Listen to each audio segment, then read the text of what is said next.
दिन बच्चों, इस समय आप लोग महावना इंस्टीट्यूट के यूट्यूब चैनल से जुड़े हुए हैं और इस चैनल में मैं आप सबका स्वागत करता हूं। आज हम लोग class 11th mathematics Hindi medium NCERT book के चैप्टर 9 अनुक्रम तथा श्रेणी यानी सीक्वेंस एंड सीरीज की प्रश्नावली 9.2 के क्वेश्चन नंबर 16 को देखने जा रहे हैं। आप बुक खोलें और क्वेश्चन नंबर 16 को देखें। क्वेश्चन में दिया है यम संख्याओं को 1 और 31 के रखने पर प्राप्त, यानी देखिए 1 और 31 है, इसके बीच यम संख्याओं को रखा जा रहा है और यम संख्याओं को रखने पर जो अनुक्रम प्राप्त होता है वह समांतर श्रेणी प्राप्त होती है। तो अब हम मान लेते हैं कि 1 के बाद जो पद है वो A1, A2, A3, A4 and so on, सबसे लास्ट में है AM। क्योंकि प्रश्न में आपसे कहा गया कि 1 और 31 के बीच में यम पदों को रखने पर जो श्रेणी प्राप्त होती है वो समांतर श्रेणी होती है। तो 7वीं एवं m-1वीं, देखें 7वां पद जो हो जाएगा A7 हो जाएगा और m-nवीं ये am-1 हो जाएगा। इनका अनुपात आपको दिया हुआ है 5:9, 5:9। तो आपसे कहा जा रहा है कि यम का मान ज्ञात कीजिए। तो देखें हम A7 की वैल्यू निकालते हैं और AM-1 की वैल्यू निकालते हैं, निकाल करके रख देते हैं। तो आप जरा देखें, यहाँ से यहाँ तक पदों की संख्या यम है और 2 पद, एक पद पहले है एक पद बाद में है, तो टोटल पदों की जो संख्या है वह m+2 है। और पहला पद आपको मालूम है, पहला पद 1 है और अंतिमवा पद, तो अंतिमवा पद जो होता है वो यनवा पद होता है। तो यनवा पद का मतलब सबसे लास्ट में जो पद होगा वो m+2 पद होगा। तो m+2 पद जो है वो 31 है। ये यहाँ या देखिए, यहाँ से यहाँ तक यम पद और ये एक पद जोड़ दिए तो m+1 पद हो गया और एक और पद जोड़ दिए तो m+2 हो गया। यानी इस श्रेणी में टोटल पदों की संख्या m+2 हो गई और m+2 पद जो होगा वो 31 दिया हुआ है। तो यहां से हम सार्वंतर d की वैल्यू ज्ञात करेंगे। तो आपको मालूम है यनवा पद an = a + n-1 × d होता है। तो जहाँ जहाँ n है वहाँ m+2 कर देंगे। तो ये हो जाएगा am+2 = a + m+2 - 1 × d हो जाएगा। तो अब देखें am+2 का मान आपको दिया हुआ है, ये है 31 और a पहला पद है, ये पहला पद हो जाएगा, a की वैल्यू है 1 और प्लस ये हो गया आपका m, 2 - 1 करेंगे 1 और ये हो जाएगा d। 1 को इधर ला दीजिए तो 31 - 1 30 हो जाएगा। तो 30 = हो जाएगा m+1d और यहाँ से अगर d की वैल्यू निकालें तो 30 हो जाएगा m+1। तो d की वैल्यू निकल चुकी है। अब A7 की वैल्यू निकालें तो A7 जो होगा ये हो जाएगा a + 7d। A7 तो इसकी वैल्यू a + 7d हो जाएगी। तो देखें a की जो वैल्यू है ये 1 है और +7 और d की वैल्यू जो है ये 30 और ये जो है d की वैल्यू हम रख देते हैं 30/m+1। तो देखिए इसको सॉल्व करेंगे, m+1 का यहाँ मल्टीप्लिकेशन कर देंगे तो ये हो जाएगा m+1 और यहाँ 7 में 30 का गुणा कर देंगे 210 हो जाएगा और ये हो गया m+1 यानी ये हो जाएगा m+211 अपान हो जाएगा m+1। तो a7 निकला। अब इसी तरह से अगर हम am-1 निकालें तो ये हो जाएगा a+m-1 इंटू डी। तो a की वैल्यू 1 है और ये हो गया m-1 और d की जो वैल्यू है वो 30/m+1 है। अब इसको सॉल्व कर लेना है हम लोगों को। तो m+1 का 1 में मल्टीप्लिकेशन कर देंगे m+1 हो जाएगा और फिर 30 का m-1 में मल्टीप्लिकेशन कर देंगे तो ये हो जाएगा 30m-30 अपान हो जाएगा m+1। तो फिर देखें लास्ट जो स्टेप होगा, लास्ट स्टेप हो जाएगा 30m+1 ये हो जाएगा 31m। देखिए 30m+m और फिर 1 - 30 ये हो जाएगा -29 अपान हो गया m+1। तो अब देखें हमको a7 की वैल्यू मालूम हो गई और am-1 की वैल्यू मालूम हो गई। अब हम लोगों से क्वेश्चन में दिया हुआ है कि a7/am-1 की जो वैल्यू है वो 5/9 है। तो a7 की वैल्यू हम रख रहे हैं m+211 अपान हो गया m+1। ये a7 की वैल्यू हमने रखा है। फिर am-1 की वैल्यू मैं रख रहा हूँ, ये है 31m-209 अपान m+1 और ये इज इक्वल टू दिया हुआ है 5/9। फिर इसको सॉल्व करते हैं तो ये हो जाएगा आपका m+211 अपॉन m+1। सॉल्व करेंगे तो m+1 ऊपर चला जाएगा और ये 31m-29 और ये हो जाएगा 5/9। अब जरा ध्यान पूर्वक देखें, m+1 से m+1 कैंसिल, m+211 अपान 31m-29 और ये हो जाएगा आपका 5/9। अब हम लोग जो है क्रॉस मल्टीप्लिकेशन कर देंगे तो देखें ये हो जाएगा 9m और प्लस यहाँ मल्टीप्लाई कर दीजिए, 9 × 1 = 9 हो जाएगा और ये हो जाएगा आपका 1899 इज इक्वल टू। अब यहाँ पर 5 का हम क्रॉस मल्टीप्लिकेशन करें तो ये देखें ये हो जाएगा आपका 155m और -29 में 5 का मल्टीप्लाई कर दें तो ये हो गया 5 और ये हो जाएगा 145।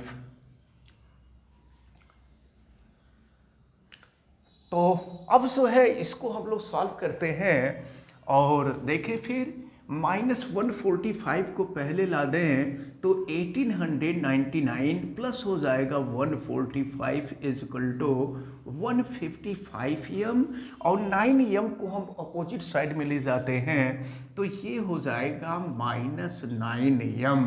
अब इसको हम ऐड कर देते हैं तो देखिए 9 9 5 14 हो जाएगा, 4 हो गया और फिर 9 1 10 4 14 के 4 फिर हासिल 1 हो गया और 8 1 9 1 10 0 हो जाएगा।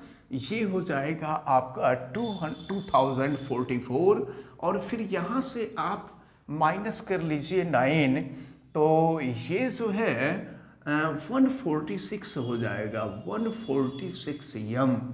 और फिर जो है इसको हम लोग सॉल्व कर लेते हैं तो अब जो है देखें इसको हमने सॉल्व किया तो अब ये 145 जुड़ा, ये 2044 हो गया और ये 146 से हम यम की वैल्यू निकालने के लिए 2044 में 146 से भाग दिए और फिर 2 से कटा दिए तो 1022 हो गया और ये जो है 73 हो गया। और फिर इसको हम सॉल्व किए तो यम की वैल्यू 14 आ गई। 73 से आप भाग दे दीजिए 1022 में तो ये 14 हो जाएगा। तो आपसे यम का ही मान पूछा जा रहा था और यम का मान 14 हुआ। इस प्रकार ये जो क्वेश्चन नंबर 16 है ये आपका सॉल्व होता है। देखते हैं क्वेश्चन नंबर 17। एक व्यक्ति ऋण का भुगतान 100 रुपए की प्रथम किस्त से शुरू करता है। तो प्रथम किस्त यानी पहला पद जो है ये 100 रुपया दिया हुआ है और यदि वह प्रत्येक किस्त में 5 रुपए प्रति माह की वृद्धि करता है, ये 5 रुपए की वृद्धि हो रही है, इसका मतलब कि ये सार्वंतर दिया हुआ है 5। तो कह रहा है 30वीं किस्त की राशि कितनी होगी। तो 30वीं यानी यन की वैल्यू दे दिया 30 और 30वीं किस्त आपसे पूछा जा रहा है, ये 30 की वैल्यू आपसे पूछी जा रही है। तो जानते हैं यहाँ यनवा पद वाला फार्मूला अप्लाई करेंगे, A N equal to A plus N minus 1 into D होता है। तो ए एन की जो वैल्यू एन के जगह पे 30 हो जाएगा, ए 30, ए की वैल्यू है 100 और प्लस यहाँ पर 30 माइनस 1 और डी की वैल्यू है 5। फिर ए 30 इज इक्वल टू हो गया 100 और ये हो जाएगा 29 इंटू 5।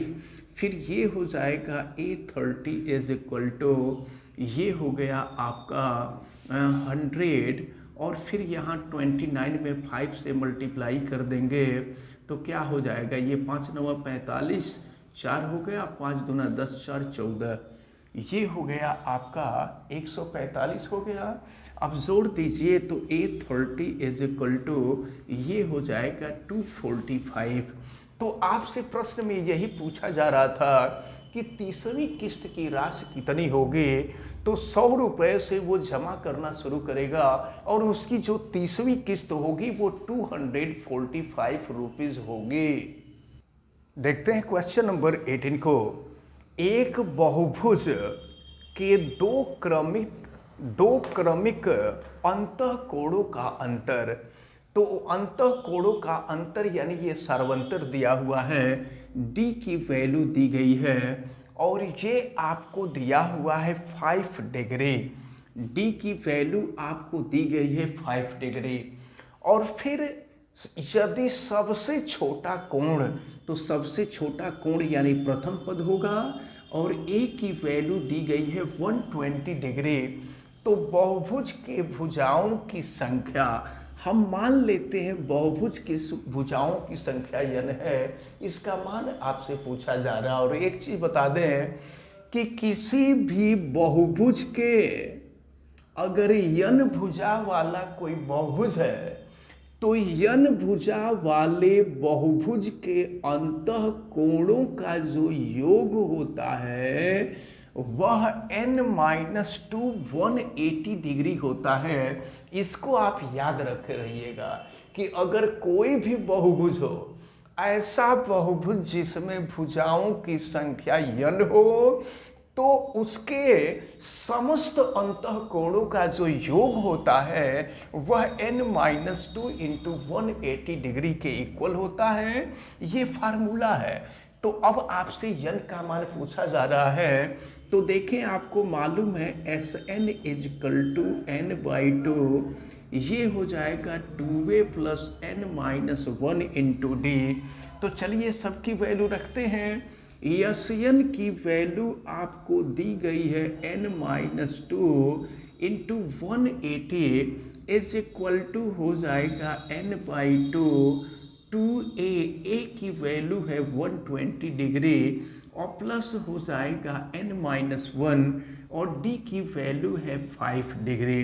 फिर इसको हम सॉल्व करते हैं तो ये हो जाएगा, देखें ये है n-2 और फिर बल्कि यहाँ पर 2 का हम क्रॉस मल्टीप्लिकेशन कर दें तो 2 का क्रॉस मल्टीप्लिकेशन करेंगे तो ये 360 डिग्री हो जाएगा और ये इज इक्वल टू n 122 में 2 का मल्टीप्लाई कर देंगे, ये हो जाएगा 240 और प्लस ये हो जाएगा 5n-5। फिर इसको आगे हम सॉल्व करते हैं तो देखें इसका हम मल्टीप्लाई कर दें तो 360n और माइनस हो जाएगा 720, इज इक्वल टू ये 240n माइनस हो जाएगा 5n स्क्वायर माइनस 5n हो जाएगा। हम लोगों को सॉल्व करना है।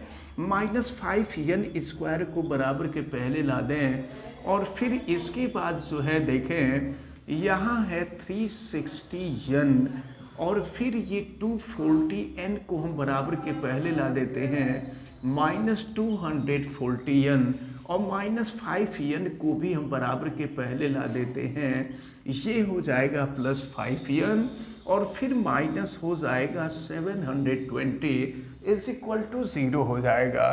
तो अब देखिए क्या हो जाएगा, ये आपका ये 5n स्क्वायर और देखिए 360 और प्लस 5 365 हो जाएगा। तो 365 से हम लोगों को 240 माइनस कर देना है, तो ये 5 हो गया और ये हो गया आपका 2 और फिर ये हो गया 125 हो जाएगा। ये हो गया 125n और माइनस हो गया 720 इज इक्वल टू 0। अब देखें, अब 5 से हम सबको डिवाइड कर दें, तो 5 से सबको डिवाइड कर देंगे तो फिर देखें ये तो n स्क्वायर हो जाएगा और फिर इसको डिवाइड करेंगे तो ये हो जाएगा 25n और फिर 720 को भी हम 5 से डिवाइड कर देते हैं। तो अब जो है यहाँ 5 से डिवाइड कर देने पे ये 144 हो गया और फिर इसका फैक्टर कर दिया जाए तो 144 का ऐसा फैक्टर करें जिसको माइनस करने पर 25 हो जाए। तो अब यहाँ पर बल्कि माइनस नहीं ये प्लस होगा, तो अब इसका फैक्टर आप कर लें और देखें ये वैल्यू कितनी आ रही है। बल्कि देखिए एक जगह और फॉल्ट हुआ है, ये माइनस 720, ठीक है। हाँ देखिए यहाँ पे एक साइन जो है छूट गया था, यहाँ माइनस गलती से हो गया था, ये प्लस होगा और प्लस होगा तो ये इधर आएगा तो माइनस हो जाएगा, यहाँ भी माइनस हो जाएगा और फिर माइनस से मल्टीप्लाई कर देंगे अंदर के तरफ तो ये जो है ये माइनस हो जाएगा और ये प्लस हो जाएगा। अब इसका हम फैक्टर कर देते हैं तो 16 × 9 हो जाएगा, ये हो गया n स्क्वायर माइनस 16n और माइनस हो जाएगा 9n प्लस 144 और फिर देखें यहाँ से n हम कॉमन ले लें तो ये n माइनस 16 हो जाएगा और माइनस 9 कॉमन ले लें तो ये n माइनस 16 इक्वल टू 0 हो जाएगा और फिर एक ब्रैकेट में हो जाएगा n माइनस 16 और दूसरे ब्रैकेट में हो जाएगा n माइनस 9 इक्वल टू 0। दोनों को बारी बारी से 0 के इक्वल करें तो n माइनस 16 इक्वल टू 0 तो n इक्वल टू 16 हो जाएगा और n माइनस 9 इक्वल टू 0 करेंगे तो n इक्वल टू 9 हो जाएगा। तो देखें इसका मतलब क्या हुआ, अब इसका मतलब तो ये हुआ कि उस बहुभुज में भुजाओं की संख्या 16 है और भुजाओं की संख्या 9 है। तो ऐसा कैसे हो सकता है कि भुजाओं की संख्या 16 भी आ जाए और बहुभुज में भुजाओं की संख्या 9 भी आ जाए। तो इसमें जो छोटी संख्या होती है उसी को सही माना जाता है, यानी इस बहुभुज में भुजाओं की संख्या जो होगी वो 9 होगी। तो इस प्रकार ये जो प्रश्नावली 9.2 जो था 9.2 खत्म होता है, इसके साथ साथ समांतर श्रेणी यानी एपी भी खत्म होता है। और जब नेक्स्ट वीडियो हम लोग देखेंगे तो उसमें गुणोत्तर श्रेणी यानी कि ज्योमेट्रिक प्रोग्रेशन देखेंगे, जीपी को देखेंगे। तो इस प्रकार हमें उम्मीद है कि आज जितनी भी बातें आपको बताई गई हैं ये सारी बातें आपको बहुत अच्छी तरह से समझ में आई होंगी। आप वीडियो को लाइक ज़रूर कीजिएगा और अगर आप चैनल पे नए हैं तो चैनल को सब्सक्राइब भी कर लीजिए। आप बेल आइकन को भी प्रेस करें, वीडियो को मैक्सिमम स्टूडेंट तक शेयर करें। अगर किसी प्रकार की कोई दिक्कत समझ में आती है तो आप हमें कमेंट करके बतावें। आप सभी लोगों का बहुत बहुत धन्यवाद। जय हिंद।